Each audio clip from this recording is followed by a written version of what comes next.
out. This is the second of our lectures, and we still have ice on the ground, unfortunately, so that makes it difficult for some people to get here, but those of you who came out, we appreciate it. A couple of notes before we start. The next one, which is going to be Friday, March 27th, is called Team Spirit, East Hampton High School's Athletic Hall of Fame. And there are plenty of these postcards on the back mantle if you want to take one home, if you don't have one of these at home, to remind you of what the dates are for the last two lectures. So feel free to pick one of those up. And also, another note, we are working on having a, I can't think of the, thank you, a ramp, thank you so much, a ramp built for the back door to make it handicapped accessible. Because of the weather, we haven't been able to accomplish that, but by the next lecture, we will have a temporary one on the front door. So if you know anybody who hasn't been able to come because of that handicapped accessibility, please let them know that. And hopefully by this summer, we will have a handicapped bathroom downstairs in this building. So we're very excited about that. Okay, tonight you're in for a treat because of our wonderful Hugh King is going to be talking to us about the days when if you had a barn, you could put on a show. And those of us who watched Andy Rooney and Judy Garland in their heyday remember those days when they put on a show when they had a barn. So we're going to talk about a number of interesting places around town that shows were put on, vaudeville and other kinds of shows.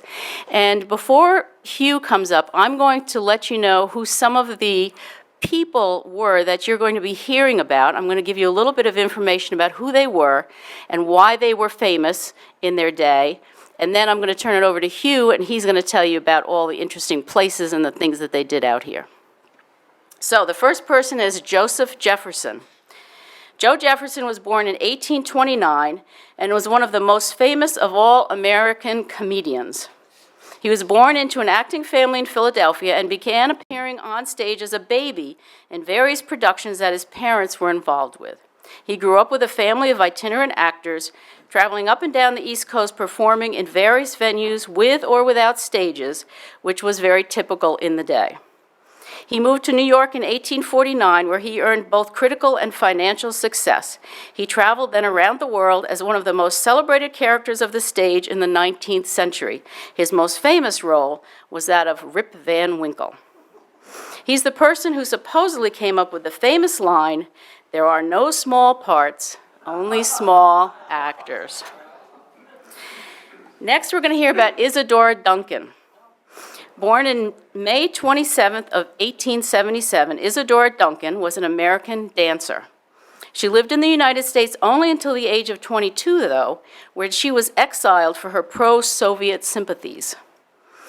She went on to perform to great acclaim throughout Europe until her death at the age of 50, when a long, flowing neck scarf she was wearing became entangled in the open spoked wheels and rear axle of the car she was riding in, resulting in a broken neck. Eek! Duncan's philosophy of dance moved away from rigid ballet technique and towards what she perceived as natural movement, seeking the connection between emotions and movement, and seeking the divine expression of the human spirit through the medium of the body's movement. She died a citizen of the Soviet Union. Jenkins Orphanage Band. The Jenkins Orphanage was established in 1891 by the Reverend Daniel J. Jenkins in Charleston, South Carolina.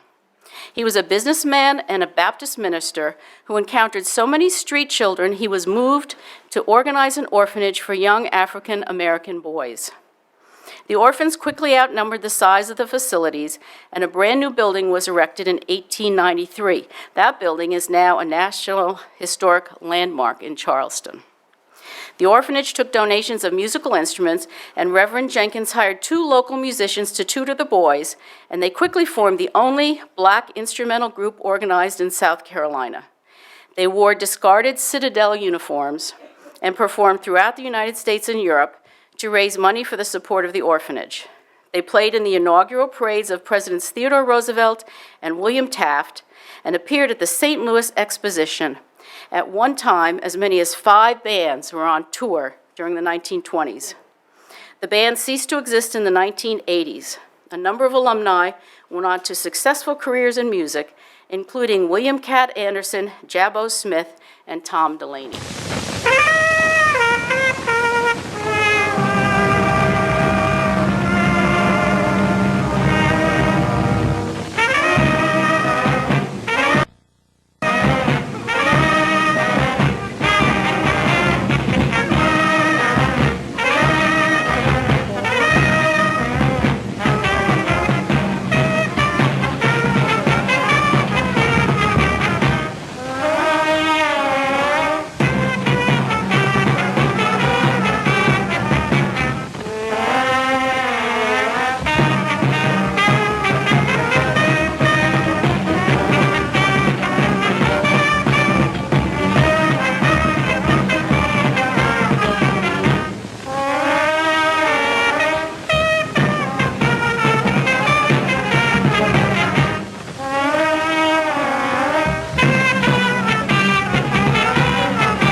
Now, famous name that I'm sure you'll all recognize, Bela Lugosi.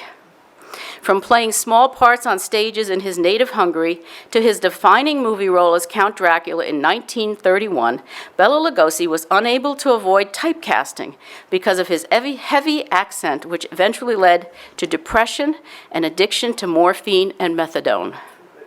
His big break came in 1927 when he was cast in the role of Dracula in an adaptation of the Bram Stoker novel, and that would change his life, although he never reached the level of stardom he aspired to.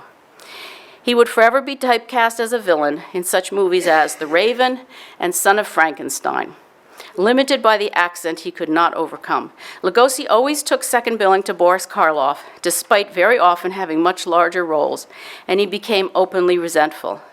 He eventually resigned himself to his lot in Hollywood and continued to make movies until 1959. Next, you're going to hear about somebody named Augustus Thomas. He was an American playwright born in 1857. He began writing in his teens, creating plays and organizing small productions in his home of St. Louis, Missouri. His first original published play was called Alabama, and its success allowed Thomas to write full-time. His most successful play was produced in 1918 and was called Copperhead, which made Lionel Barrymore a star. He wrote 13 published plays and a few early films in the early part of the 20th century, and he died in Nyack, New York in 1913. John Drew Jr. John Drew Jr. was born in 1853. He was the eldest son of John Drew Sr., who had given up a blossoming career in whaling for acting, and Louisa Drew.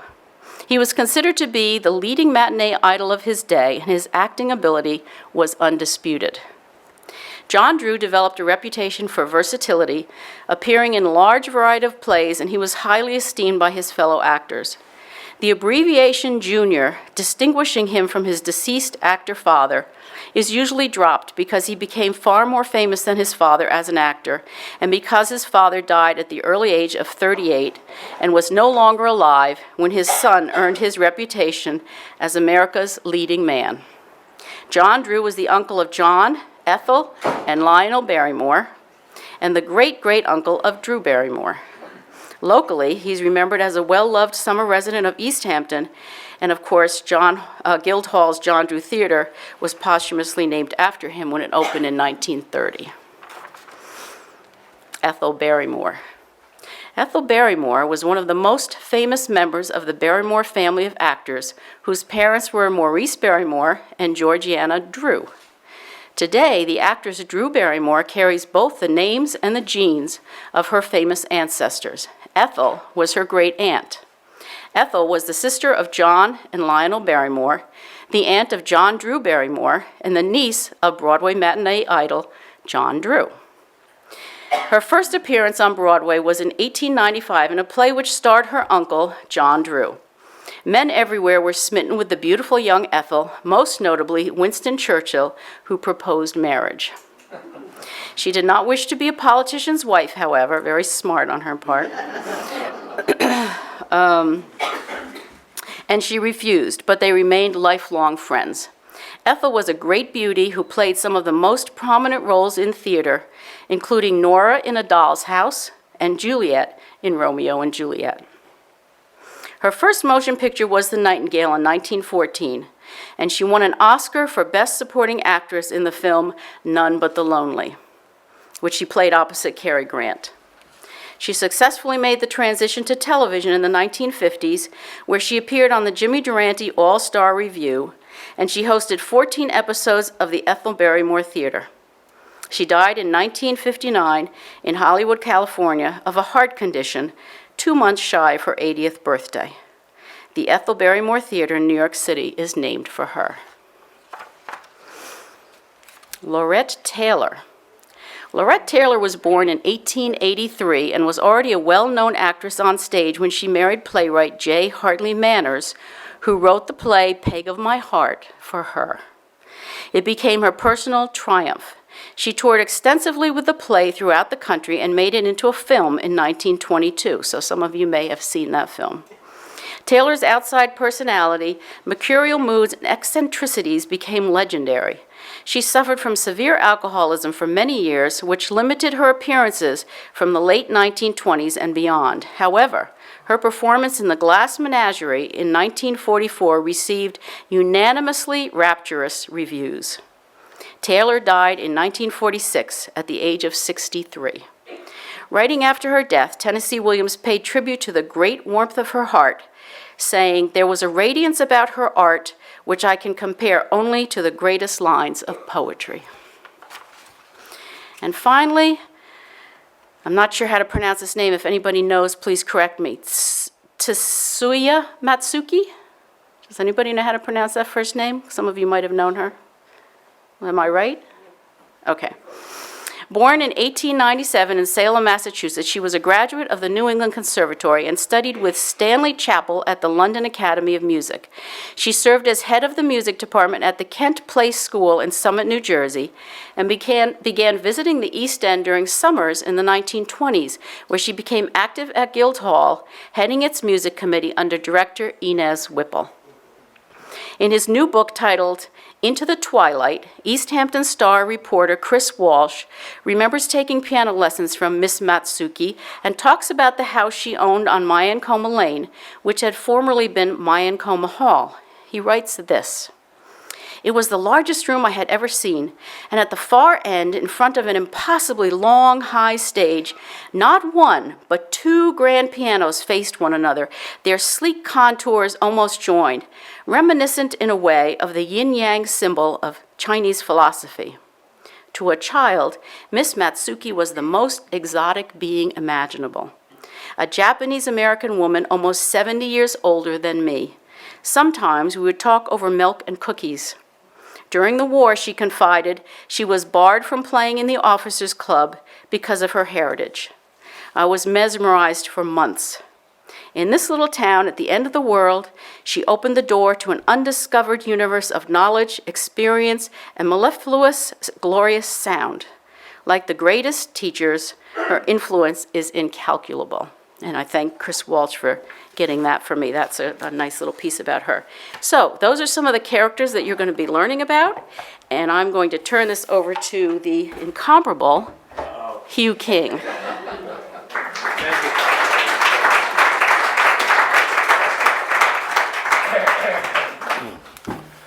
Okay, Mike, I'm going to stay right here, okay? All right.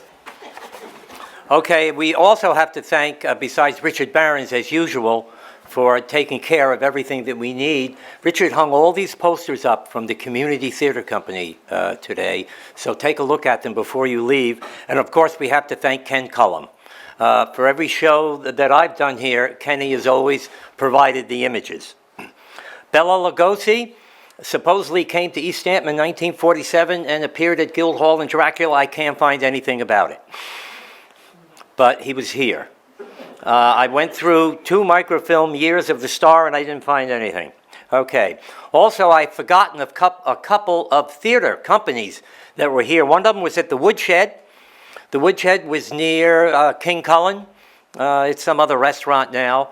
And that was run by Pat Hope. And then, I don't know how I forgot, the Royal Fish Theater Company. The Royal Fish Theater Company was up the road. It's where the old Oaks Inn used to be. Then it was Moon. And then it's been about 8 other restaurants. Since then, well, Rich and Sue Filippa ran the Royal Fish restaurant there, and Richard was the force behind Theater in the Round. And we only did 1-act plays, and that's one of the few times that 1-act plays were done. And since it was Theater in the Round, the audience was really close. So that enabled Paul, the late, great Paul Sidney, to show up one night. He chewed popcorn to the entire show, and his watch went off every hour. Also, this is Carlton Kelsey's hat, okay? Yes, Carlton Kelsey. You can't mention, it's not brown. Okay, the first place I'd like to talk about is Pioneer Hall. Okay, Pioneer Hall, it was in Amagansett. It was first built as the Racket and Company store, and then you can go to the next one.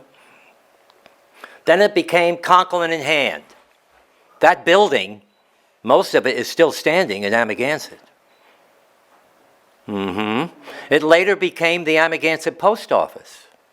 Then it became Garnham and Hahn, and now it's, Hampton Real Estate or something.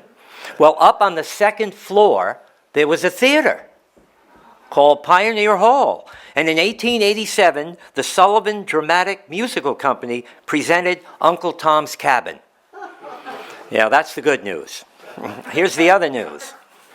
More people saw the story of Uncle Tom's Cabin as a stage play or a musical than read the book. That's still bad news because Harriet Beecher Stowe refused to authorize the dramatization of her work. So that left the field open to anyone who wanted to put on one of those Uncle Tom shows. And it incorporated elements of melodrama and blackface minstrels.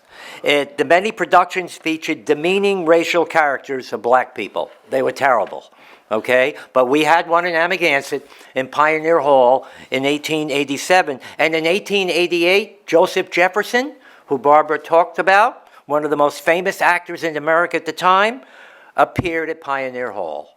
And he probably played Rip Van Winkle, but we can't find out. Okay. Get rid of that one. Now we can go to the next slide. And this is Myankoma Hall. That's where Mrs. Matsuki held forth with her piano lessons for many years. Well, Myankoma Hall was the Guild Hall of Amagansett. Okay? It was built by the Ladies' Society of Busy Workers, and it opened in February of 1904. The hall was rented for dances and parties, theater events, and suppers. Joseph D'Amico rented it for a short time for a skating rink. Then it was sold to the Junior Order of American Mechanics in July of 1931. They were not mechanics, okay? The United American Mechanics was founded in 1845. This is also bad news, okay? It began as a nativist workmen's organization to fight against labor pressure from increasing immigration populations, specifically Irish, German, and Roman Catholics. In 1853, a junior branch called the Junior Order of American Mechanics was founded. Members were white males between the ages of 16 and 50. The money from the sale of the Myankoma Hall by the Ladies' Society of Busy Workers built sidewalks in Amagansett. They built one in front of the present Amagansett School in 1931 or 32. If you go to the Amagansett School, there's a little plaque right in the front. It says Ladies' Society of Busy Workers, 1932. Now, the school wasn't there in 1932. It wasn't put there to 1936. But the other place they built sidewalks was up by the tennis courts in Amagansett on Atlantic Avenue, because that's where the school was from 1881 to 1936. Okay. Now, what happened at Myankoma Hall? Well, Isadora Duncan rented Myankoma Hall in 1917.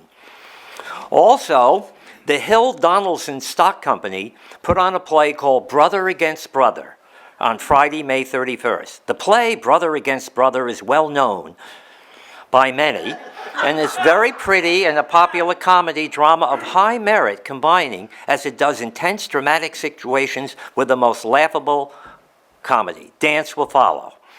I think Brother Against Brother was a whole series of these plays that was done after the Civil War. Because the Civil War, many times families in the North and families were in the South, and they actually fought against each other. They were on opposite sides. That happened to the Gardner family here in East Hampton. And I think this was one of those melodramas about that. This is from 1912, okay? All righty. The nautical entertainment given in, this is 1907, the nautical entertainment given in Myankoma Hall on Thursday evening of last week for the benefit of the Presbyterian Church netted $47. Some especially good numbers on the program not mentioned last week were the minstrel songs. We're going to hear this a lot. With the minstrel songs by William Griffin, George Lusty, Byron Barnes, Clifford Babcock, and Harry Leake, and a comical sketch, Friday Afternoon at School, by Mrs. Bert Barnes, Frank Barnes, Everett Babcock, William Cartwright, Edward Cartwright, Royal Luther, and Herbert Mulford. Solos were sung by Frank Barnes and Miss Lena Bennett and Frank Barnes. Miss Cora Kelsey and Miss Lena Cartwright sang a trio. George Lusty gave 2 piano solos. Okay? Then we go to 1911. On Friday evening, the Associated Vendors gave an entertainment and fair at Myankoma Hall. And in fact, there were so many in attendance that the committee, more than the committee had anticipated, they ran out of food. Okay, very important. Over 50 people were in the parade, marching by the music given by Mrs. Levitt and Mrs. Finch. Well, the Levitt and Finch names, were both ministers in Amagansett at one time, Horace Levitt and James Finch. I don't know why they're there at the same time. There was a short program. A duet by Mrs. Bennett and Mrs. Barnes made a great hit. In response to the hearty applause, they gave an encore, which hit the men rather severely on the subject of street lighting. Street lighting, not street lightning, street lighting.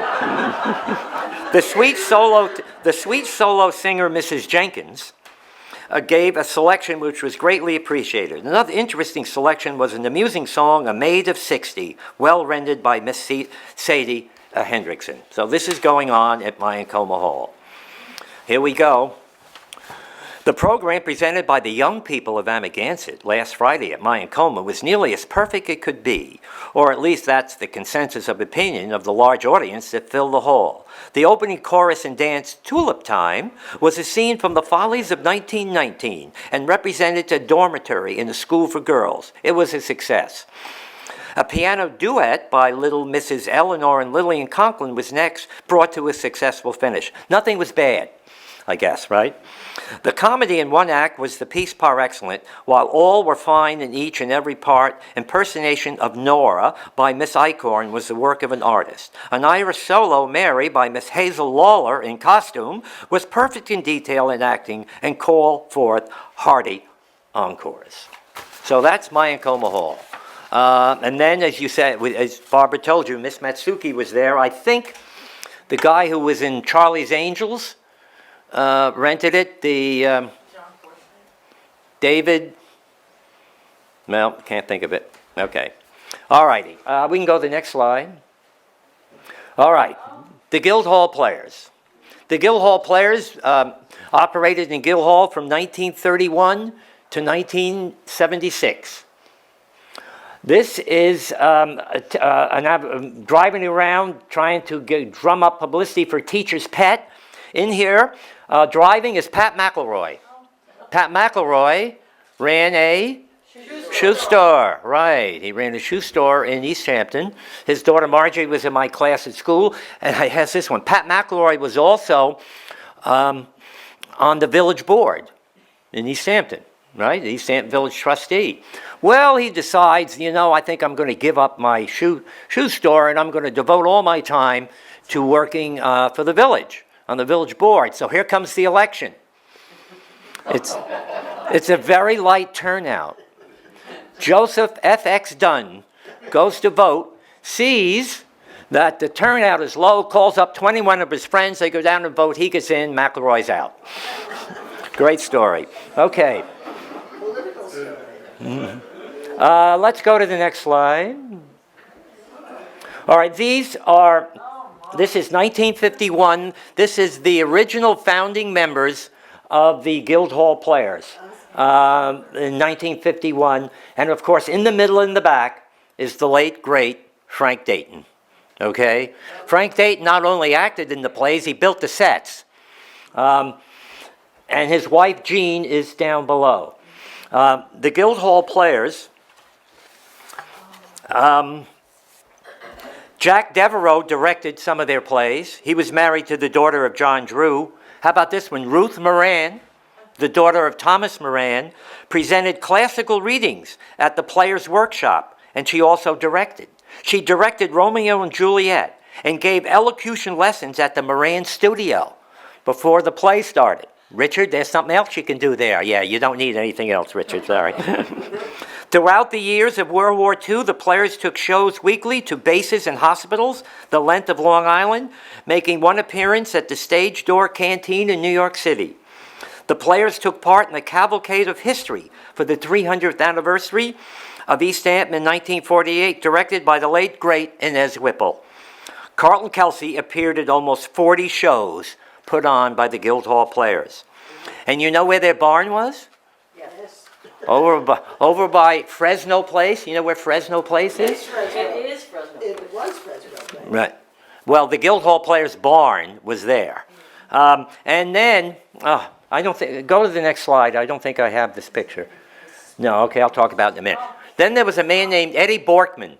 He did the lights for all the shows. And he gives, when he dies, $12,000 goes to the Guildhall Players for a building only. Well, we never got it. All right. This is William Costin and Louise Orlando. Louise Orlando was the music teacher in East Hampton High School, the choral music teacher, and every senior boy was in chorus, whether they could sing or not. Well, come to find out, she was a big timer. She gave concerts at Guildhall. She appeared in many, many productions. And when my class had its 50th reunion, only one faculty member came. It was Miss Orlando. Then the photographer, Kirill Bromley, who was right over there, comes to take the picture of the class and the teacher, and he wanted to know who the teacher was, because she still looked great. And she was still working at over 80 years of age doing commercials. Okay, now, so that's that. Let me just go here. Now, this is what the Guildhall Players did at their meetings, however. In the fall of 1931, at the instigation of Mrs. Clifford C. Edwards, an enthusiastic group met at the East Hampton Library and formed an organization which had for its purpose the study of theater, the reading of plays, and the public presentations of dramatic performances. The members of the group called themselves the Guildhall Players, for they had been inspired by the John Drew Theater in the new Guildhall. Their first public appearance was shortly before Christmas in the 13th century miracle play called Don Juan's Christmas Eve. This was such a departure in East Hampton Christmas entertainment, and so admirably done, these enthusiasts succeeded in creating that long-ago old-world atmosphere. Now, this is what they did. At every meeting, they had readings of one-act plays. And this is how they found out who could act and who couldn't, I'm sure. And this is how they trained people. So this went on at all their meetings. And then after they had the reading of the one-act plays, they went in the green room at Guildhall and had their business meeting. And it lasted until about 1976. Now, I have to say something about Inez Whipple. Inez Whipple was a staunch defender of the Guildhall Players being in that building and putting on productions, and that wasn't always the case. She came to every single opening night, sat in the front row, and then came backstage and said something wonderful to all the cast members, and boy, did she see some turkeys, okay? But she was there. And I don't think we can mention anything about local theater or any theater without mentioning her. Okay, now we go, let's go to the next one. All right. Where's that building? It's still here. It's on the one, behind Guildhall. It's on Hunting Lane. Right. It's it used to be the carriage house of Graycroft. Okay, and when Mrs. Woodhouse of Guildhall fame wound up with the Graycroft, she also wound up with this, and she let a man named Leighton Rollins have a studio of acting there, starting in 1937.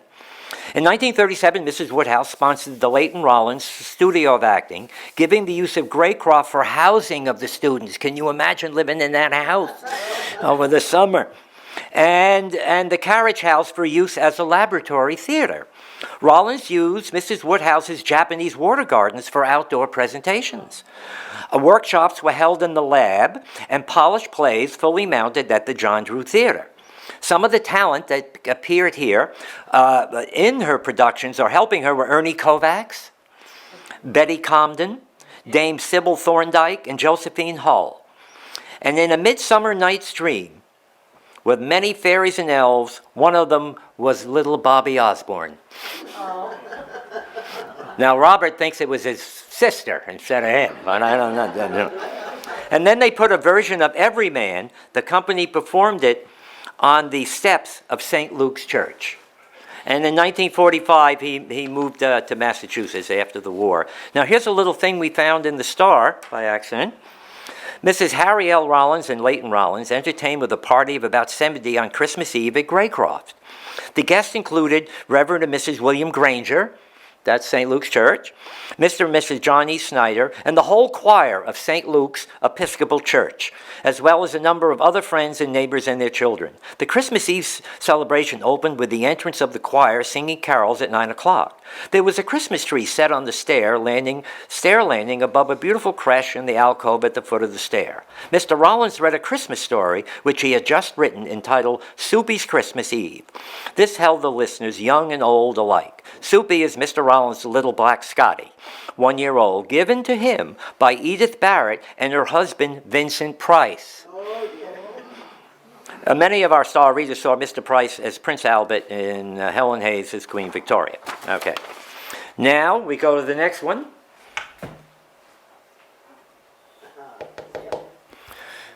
Scoville Hall, Amagansett. And you know what's happening to Scoville Hall?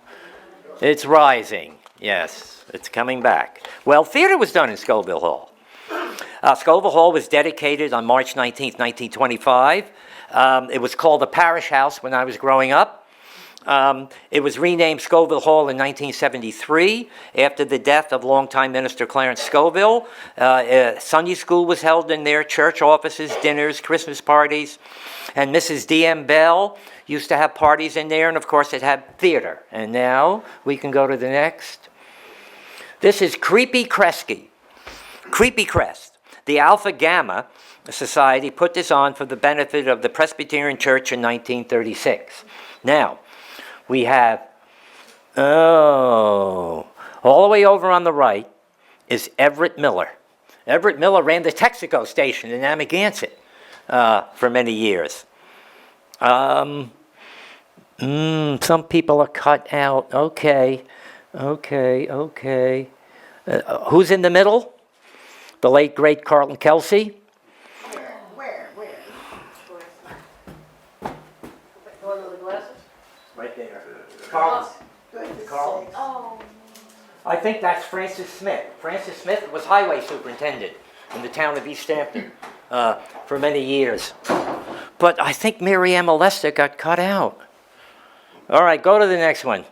I may have fouled these up. Go ahead. Oh, no, we didn't. Okay. That was not Creepy Crest. This is Creepy Crest. Okay. There's Fred Smith. And there's his wife, Doris. She looks just like Charlene Wren. Okay, because that's her daughter. Okay. Fred Smith, Bob Smith, Stanford Smith, and Robert Stanford, all four of them, lived on the Bell Estate. And they worked for D.M. Bell. So during the Depression, they had no idea that there was a Depression because they were living on D.M. Bell's estate. Now, Doris Smith was the third grade teacher in Amagansett School. when we were going to school there. Okay, we got Fred Smith, Everett Miller. There's Everett. Okay. Thomas Lawler is in this picture. Carlton Kelsey, and there she is, all the way over on the right, Mary Emma Lester. Mary Emma Lester's father was Roy Lester, whose carriage house and stagecoach and barns were popular. She had a twin sister named Ruth. She was a teacher in Amagansett. She was the assistant or acting principal during the war. Then they fired all the teachers in Amagansett one year, and she came to Springs. She taught over 40 years and had the most beautiful handwriting you'll ever see. And then one day she broke a fight up on the playground. They broke her arm. She retired. Now, let's just hold it here because sometimes when you're looking for something, you find something else. And this is what I found. A play, The Old Grouch, was given at the parish house on Tuesday evening for the benefit of the Women's Guild, the Presbyterian Church. Carlton Kelsey played the Old Grouch, a despicable, dishonest miser who was led to believe he was ill and that his days were numbered by his nieces, Mrs. Miriam Conklin and Mrs. Charles Ketchum, and a nephew, Fred Smith, framed by a gangster, Earl Tucker, and badly in need of $1,000. Others in the cast were Mrs. Alexander McGlashan as Sophracana Brown, and Miss Muriel Earhart as the fiancée of George, Hugh King in the part of Buddy. This is 1936. Do you remember? It's my father. My father was in a theater? After all that grief he gave me about being in the plays, coming to find out that he's in the and my father stuttered, if you remember. So I don't know how he did that, but there he is, in the Old Grouch. Okay, let's go on. What's this? Maidstone Club. Okay, now you're going to meet some people.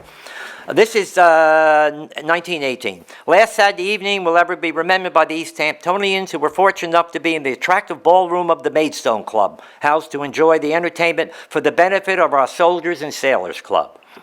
Okay. Gus Thomas marshaled and introduced the talent. He's the playwright that Barbara told you about. And everyone joined in singing the Star-Spangled Banner. Then and there, John Drew received a welcome equal to any experience of his kind in New York. Then, following the farce, Miss Ethel Barrymore, right here in East Hampton, thrilled the audience with a reading that by its very character paved the way for the introduction of Lieutenant Colonel Evans of the British Army. The laughter did not die away under the inspiration of several songs by Tom Dobson. A drama by J.M. Barrie. Isn't that the guy who wrote Peter Pan? Okay. A drama by J.M. Barrie to have been given by Miss Ethel Barrymore, Miss Glory Thomas, and John Barrymore, listen to this, had to be omitted because of the regrettable illness of Mr. Barrymore. He's probably drunk.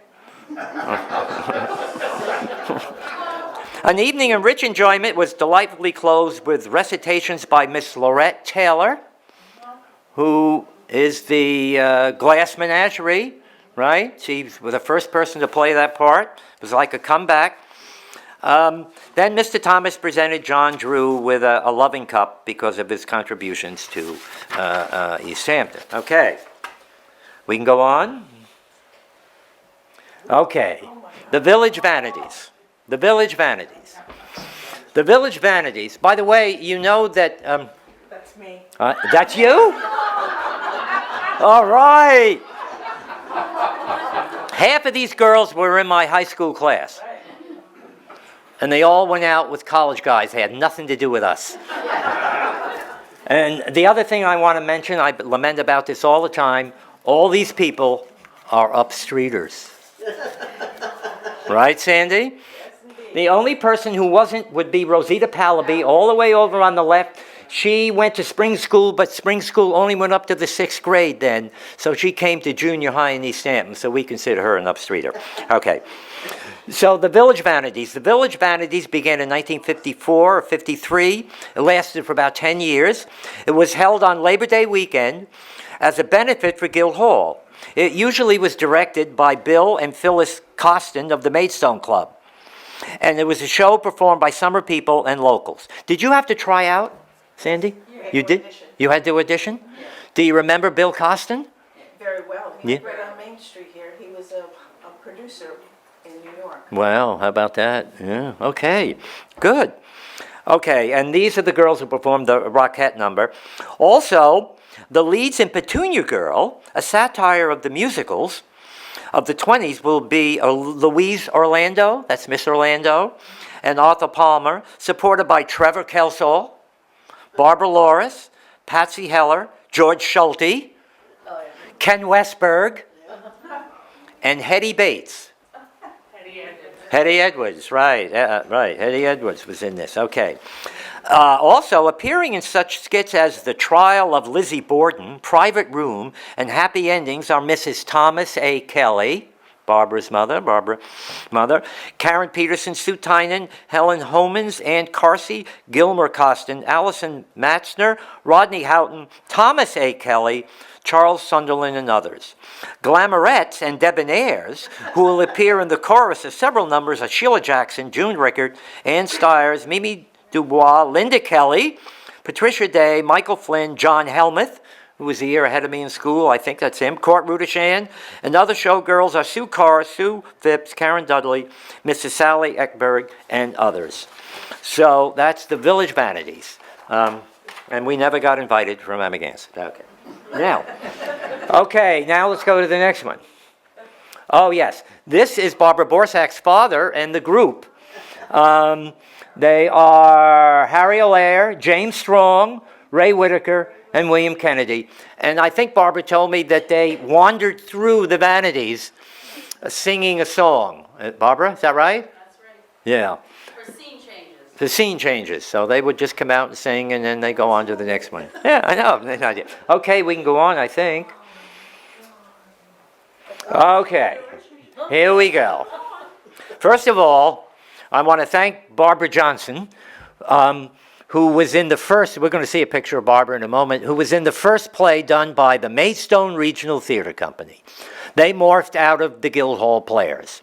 And the Maidstone Regional Theatre Company was the brainchild of Richard LaFrance, the man on the right. He deserves an inordinate amount of credit for having that company run for 5 years. And you should see where they performed. This is from, is it the Little Foxes? Yeah. Now there's Vaughan Allentuck, who's here tonight. That's Irene Kersner, right? Yeah. And then there's Richard. And Jackie Jackson. Oh, I didn't even see her. Oh, sorry.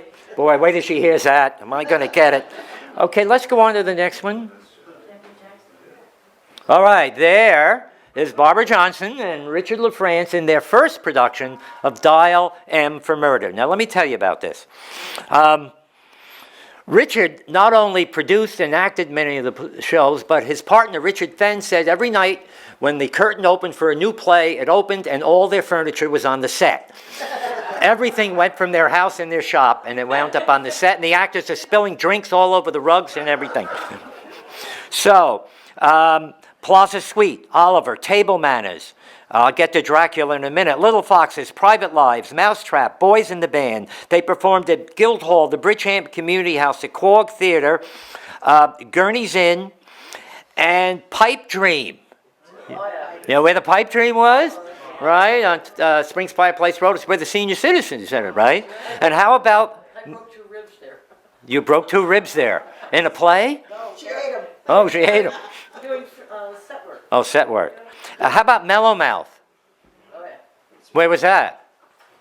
3 Mile Harbor Road, right? There's been so many things. You know what was there at one time? Artie Palmer, I think, had a restaurant there. And what was on what was at the bottom? On the ground floor? Bowling alley. There were 4 bowling alleys there at one time. So I remember we went there in high school once, and you went down and all you could smell was cigarette smoke, you know, and beer. All right, that's enough. Now, let's go on. Okay, here we are. Dracula. We have two Dracula stories. The first one is, it's opening night of Dracula at Guildhall. It's time for the curtain call, and someone had the bright idea that Chris Johnson was going to come out of the coffin for his curtain call while there's smoke billowing all around. Naturally, we didn't rehearse it. So opening night, Chris is in the coffin. Michael Fengler starts pumping in the dry ice. The curtain opens with a curtain call, and we're all standing around the coffin, and we hear, "Help me, I can't breathe. Help." Shut up. It's not time to curtain call. "Help me, I can't." So Sacha Berlin picks him up, gets him out of the dry ice. We have the curtain call. We stand him up. Curtain closes, and Chris never got in that coffin again. Now, there's more to the story, I know. Tell the story when you come up. I know there's more to it. Okay. All right, let's go on. All right. What happened is the Hampton Jitney, because I don't know if it was in the year of the gas shortage, that was 1979, but the Hampton Jitney ran a bus down to Gurney's Inn with anybody who wanted to go on, audience members or cast, and there's a picture of the bus. Now, Gurney's Inn was unusual because it was things were done in repertory done. There was a different play done each night. Oh my God, and Michael Fengler had to change the set each night. And he slept on the floor. He never left. You know, I found him in a dune once. Yeah. All right, let's go on. There is June Kelly, Barbara Johnson's mother, in the mousetrap, I believe. Okay, let's go on. All right, now we have Dracula again. So Richard has this bright idea, Richard LaFrance, that we need to have it reviewed by Alvin Klein, who reviewed things for the New York Times for Long Island. Alvin Klein didn't like anything. Okay, nothing. So he comes down on one beautiful July afternoon at a matinee, sees it, and now we're all waiting for the review, and the title is A Dracula Without a Bite. Then he goes on to slam everybody there. They have no energy, they're not believable, blah, blah, blah, but he doesn't mention Vaughan Allentuck or my name. And I'm going, oh, he's going to get everybody else, and then he's going to tell Vaughan and I we were wonderful. And you get to the last paragraph, everybody was terrible and underplayed their part, except Hugh King and Vaughan Allentuck who severely overacted their parts. And then he ends it with, who cares? Poor Richard, he worked so hard, and that guy just killed it. All right. Now, let's go to the next one. Okay, now I'm going to stop talking now, but I just want to say that we're going to talk about the Community Theater Company. We have two original founders of the Community Theater Company who are going to come and talk to you tonight. But this is a picture in 1986. The three original members, Meg Gage, Dee Dee Windust, and Vaughan Allentuck, are up there, and there is Charlotte Markowitz and Vicki Vega. Is that correct? Okay. So I am going to leave and go sit down, and now you guys can come up and do what you're supposed to do. Vaughan Allentuck. Thank you.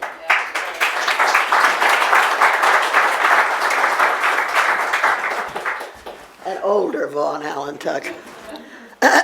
First of all, thank you very much for coming out. I'm surprised that you'd all come out on this terrible, terrible weather. Anyway, when I met Hugh and Loretta at the IGA in Amagansett a couple of months ago, he was all excited about treading the boards. We're going to put on a play. And I said, fine, what's it going to be about? He's about the East End theater in the East End. And Meg and I were going to talk about the community theater at the John Drew Theater of Guildhall. Well, what do you want us to talk about?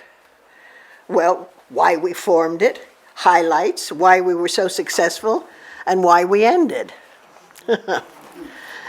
Our beginnings and our endings were sad, but what went in between was wonderful and well worth the trip. Why we formed CTC. Dee Dee Windust, Valerie Austin, Katie Meckert, Meg Gage, and myself were involved at this time with Richard LaFrance at the Maidstone Regional Theater. We wanted to be more involved, not just acting, but to be an active part in picking out the plays and when we raised money, knowing where the money was spent and where it went. And we wanted to be more responsible for building Maidstone Regional Theatre. We didn't want to continue being part of a fiefdom. So the 5 of us formed the Community Theatre Company of the Hamptons. We asked Kelly Patton to direct Night Must Fall. Oops, excuse me. And there's our first poster right here behind me. Not as great as the ones that followed.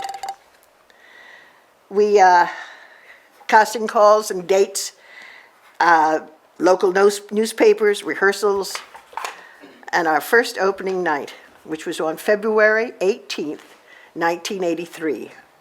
Not to rave reviews, but good for our group.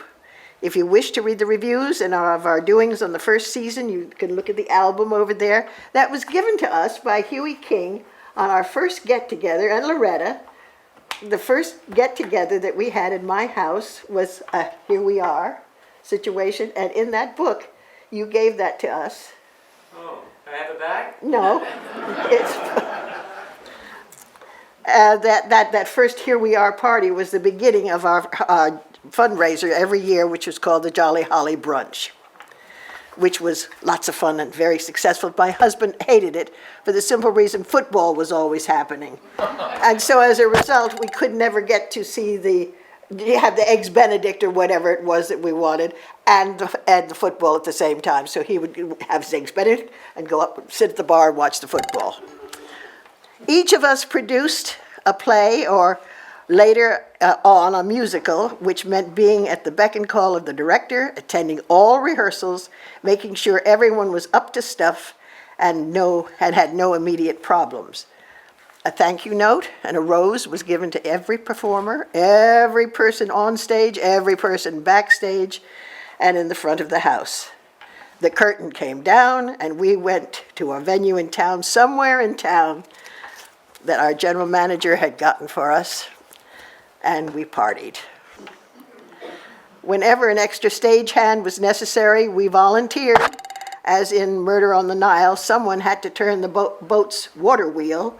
I was elected, on my belly, just listening and turning the wheel on cue. Easy? Not. But we were very young. Dee Dee was the eldest. She was 13 years older, and then came myself, and 13 years beyond me came my friend Meg Gage. And we loved each other, and we loved being a part of what we were doing. Now, there is a spin-off from us in Quogue. I don't know if any of you know about the Hampton Theatre Company, which is an absolutely wonderful, and I suggest if you like a little bit of community theater, you should all go. It is very, very good. But back to us. In the beginning, we painted the flats. John Drew had put on 3 sisters, and they were given to us. The flats were given to us. They were like, how tall? 12 feet tall flats. We didn't need 12 feet, but we took them. Thank you, thank you, thank you. We had a beginning, not knowing what was to follow. We brought the flats up to the Foster barn. I don't know how we got the Foster barn. Guildhall and Cheryl Foster gave it to us to paint the flats. It was at the barn, and it was a working barn. 3 o'clock, I put on the first base coat on the flat. Oh God! And then I would go and pick my son up from spring school, and I'd make dinner. And Meg, who was working in the hospital at the time, would go to the barn, finish whatever had to be done. Excuse me. And leave notes for me for tomorrow, the next day, to do what she had to do. She would go home, feed her animals, come home, come up to my house, have dinner. I would say goodnight to Zachary, and off we would go to the theater for rehearsals.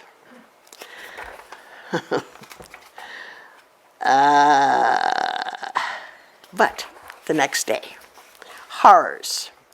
Magic marker had bled through our base coat of white paint.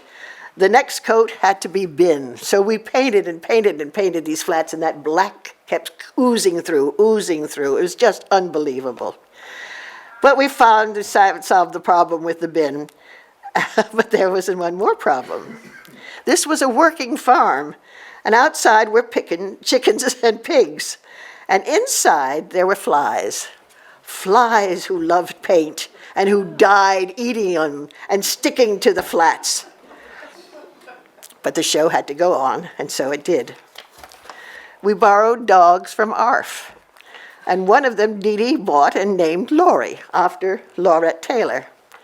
We made papier-mâché cows and trees and dogs on wheels. We put up the flats and we took them down and we partied, and our audience grew. Meg had always wanted to do a musical, and so our first was on our 18th production. It was called Call Me Madam, with Charlotte Markowitz playing Pearl Mesta. Great. We had some actors who were wonderful, and some who were wonderfully inept. One who forgot his lines and casually walked over to the fireplace and leaned over and leaned up the chimney flue and said, "What's my line?" And the ghost behind the set would say the line. And he would go out and continue on his play, and with a few giggles from the audience, who knew exactly what was going on. They'd heard it all. And to speak of Carlton Kelsey again, he was in many of our plays also. One was on Borrowed Time. His character was Death, and he was stuck up in a tree, and no one could die until he came out of the tree. Good play, large cast. Carlton was wonderful. Time to take the flats down, the tree down, and there, unseen by all, taped to the inside of the tree were all his lines and cues. One more I'll tell you about. Our own Mr. Hugh King. He always left his calling card, a chunk of chewing gum stuck to the inside doorway as he made his entrance. When we took the flats down, and there they were, stuck. I knew my lines. You knew your lines, you did. My husband Max and I knew Reginald Rose, and when it came time to do his play, 12 Angry Jurors, we knew we didn't have enough men to be the jurors, so I called him, and I asked him if it would be all right if we used women. He said, yes, but these are the parts I want them to play. And he told us exactly what parts the women should play, and that was it. So we did, and we sent him a tape of the show afterwards to say thank you. We never heard from him.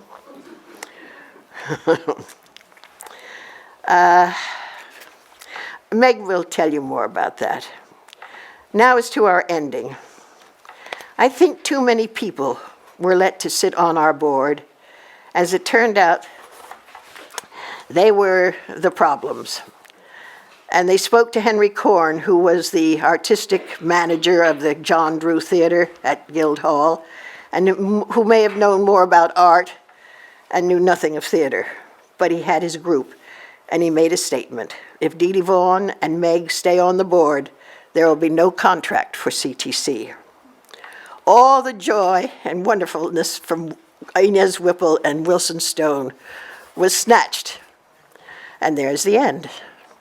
Meg and I resigned. Their letters are to the editor. If you wish to read them, are all on that table, too.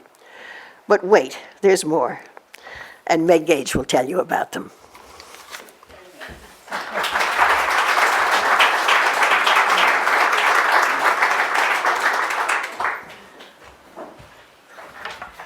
I want you all to know that Barbara Borsack and Hugh King were always in our shows.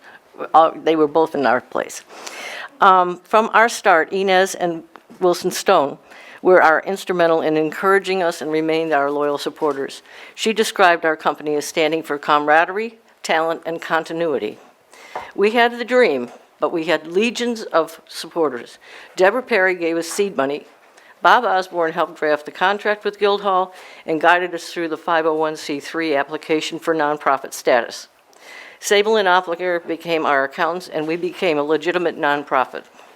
Well-known members of our art community designed our subscription brochure, some of our sets, and all of these posters. This is 1/3 of the posters. We enticed John Mercurio and his partner, Chris Crespi, to help us oversee the hair and the makeup on the Octet Bridge Club. The challenge was to visibly age 8 actresses over 10 years during a 15-minute intermission. John later designed the beautiful sets for South Pacific, Finian's Rainbow, and again, Anything Goes. My personal savior was Bob Codio. I had a concept for a city street scene, sort of like a cartoon background for Guys and Dolls. Now, as an art director in the city, Bob translated my thoughts to a piece of paper, 12 by 12 inches. He knew I was out of my league. I can't draw a straight line. But he appeared with a dozen brushes and painted that backdrop 12 by 12 feet. Frank Borth, who was always a wonderful addition to our cast and our company, was also in Oklahoma. But then again, he wanted to draw the background. When I asked him why, he explained that out front in the galleries was the members' artist show, and those works were limited to 18 by 24 inches and hung for 2 weeks. He pointed to the cyclorama and he said, "This is 25 feet by 35 feet and it hangs for 3 weeks." In our quest for a Surrey for the Oklahoma production, we found 6, but they all looked like they were going to their own funeral. So we went to the carriage expert in town, Peter Garnham from the Amagansett Historical Society, who allowed us to borrow Doc Edwards' 2-seat buggy.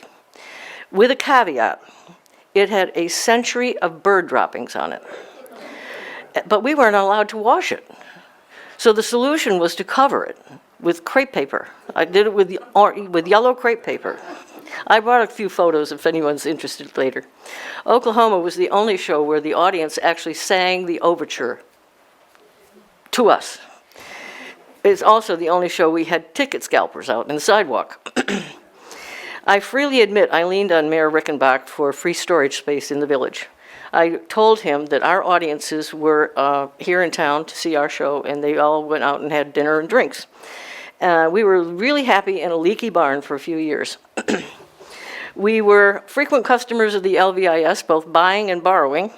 The town recycling center provided 24 chairs free for our wilderness, and we used other set pieces such as a stovetop and an oven for Come Back Little Sheba. Lots of sets that had contributions from the dump, but you can't do that anymore.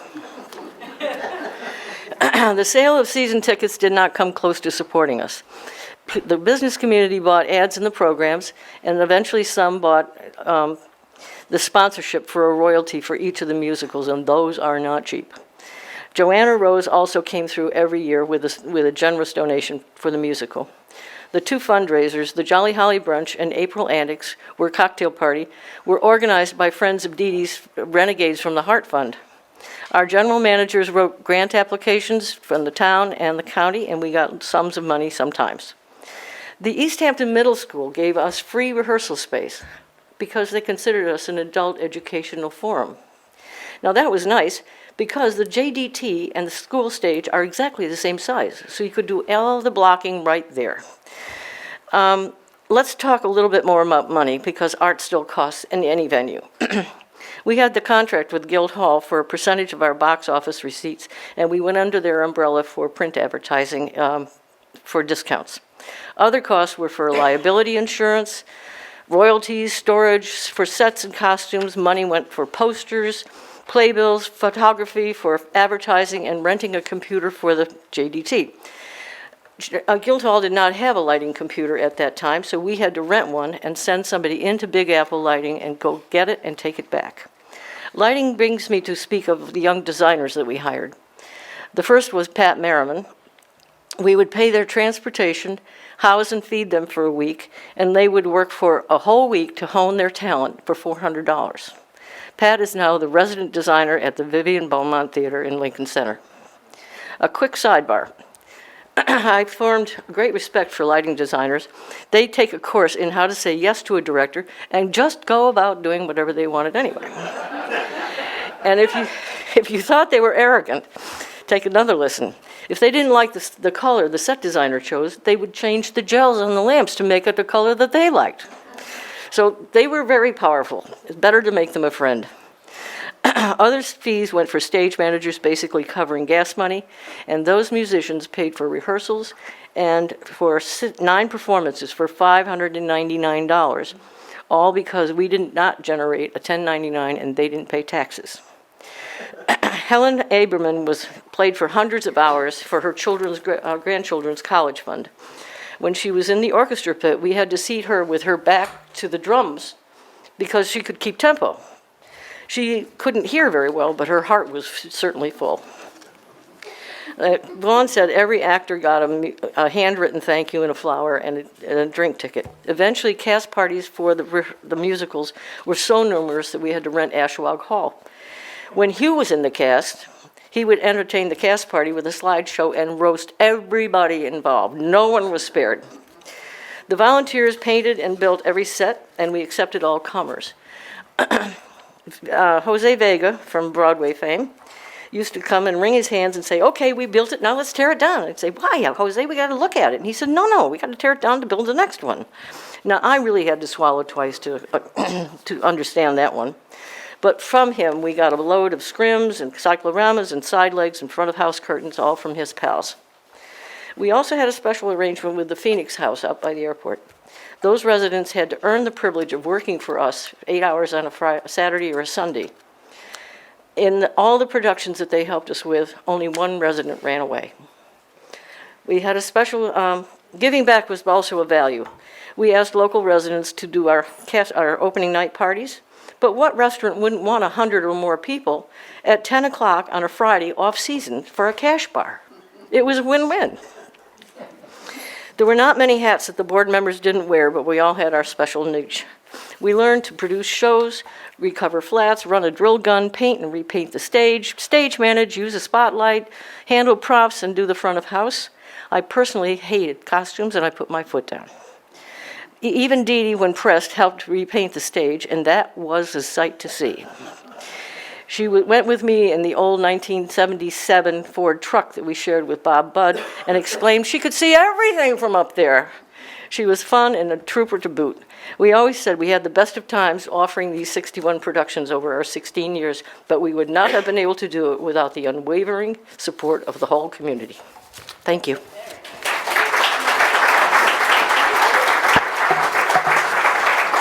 Hey, thank you, Don. Thank you.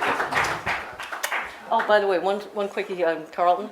He came to audition for Call Me Madam, and he said, he kept his hat on and his coat on, and he said, I don't sing and I don't dance, but if you got something for me, call me.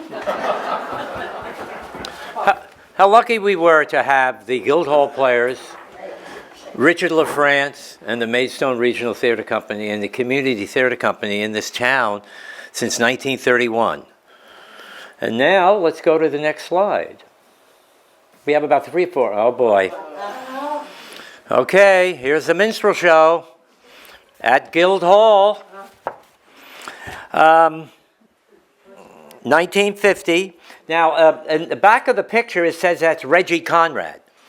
But it could be Roy Conway. Okay, I knew Reggie Conrad, and I don't think he was ever in any theater productions. But in this production, according to the paper, is Mrs. Stephen Marley. He was the mayor and the fire chief in East Hampton. And that's supposed to be Roy Conway, I think. And then Ralph C. Frood was also in this show. Now, we're not promoting the minstrel show, but it is part of our history, so we certainly need to show it. Okay, let's go on. This is a Tom Thumb wedding. Richard found this one, too.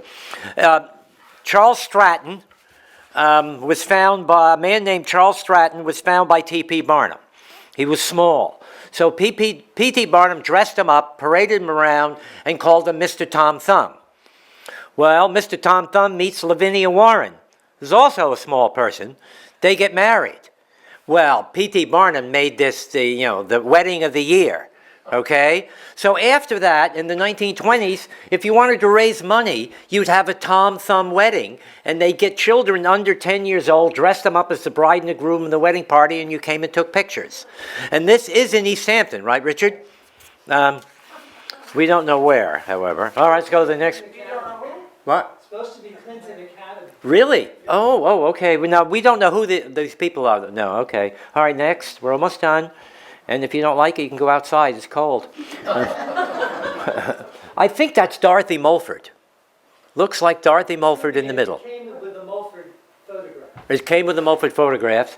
And she lived in the Mulford house, right? Near the... Dress all the time. She was at... And I think she worked for Dr. Baker as his receptionist. She did. right? Yes. Dr. B will see you now, she'd say.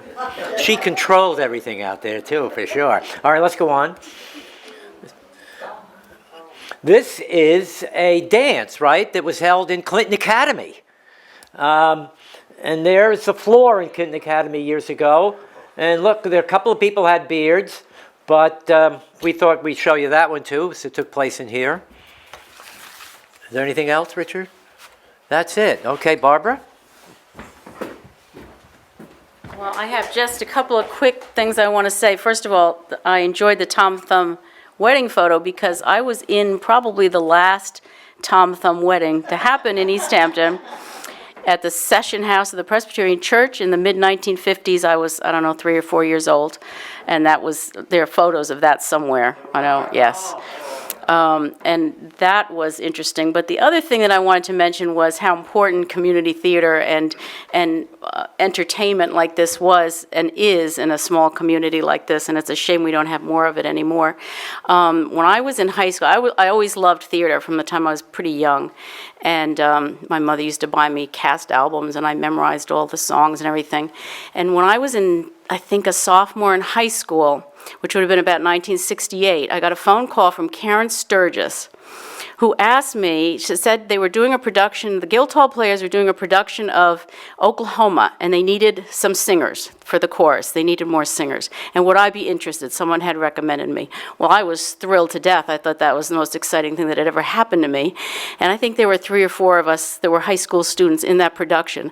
And I formed some really lifelong friendships in that production. One was Inez Whipple, who was an amazing woman, and really I just admired her so much. As they said, every person in the cast, I couldn't believe I got a personal thank you note from Inez Whipple. Who was I? I was just singing in the chorus, And she also got me involved with the Historical Society in 1986.